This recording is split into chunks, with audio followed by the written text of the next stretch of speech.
আসসালামু আলাইকুম। সবুজ সাতপাকা সোসাইটি নামক সংগঠনের মাধ্যমে আমি বিভিন্ন শিক্ষা প্রতিষ্ঠানে স্কুলভিত্তিক প্রোগ্রাম করে থাকি। যে শিক্ষার্থীদের নিয়ে কিছু ভিডিওতে কিছু কৌশলী গান, কিছু সবজির উপকারিতা বিষয়ে, যেমন গাছগাছালি কেন লাগাবে সে বিষয়ে কিছু কথা বলে থাকি।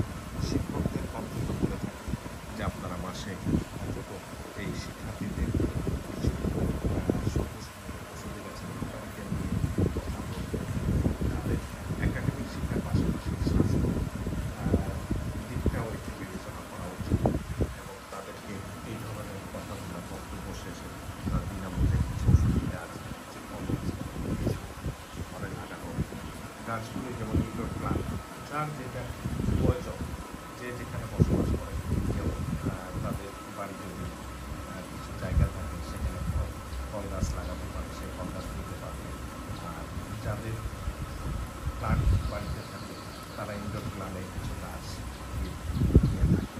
এইভাবে তাদেরকে সিলেক্ট করে শিক্ষকদের মাধ্যমে আমরা এই গাছগুলো বর্ধন করে থাকি। বর্ধন করার মূল উদ্দেশ্য হলো বিনামূল্যে। উদ্দেশ্য হলো তারা সবুজায়ন আগ্রহী হয়ে উঠুক। এই গাছটি দেওয়ার পরে তার সবুজের প্রতি একটা ভালোবাসা তৈরি হোক। সেই ভালোবাসা তৈরি হওয়ার মাধ্যমে দেখা যাবে আরও কিছু গাছ সে সংগ্রহ করবে এবং কিছু গাছ লাগাবে।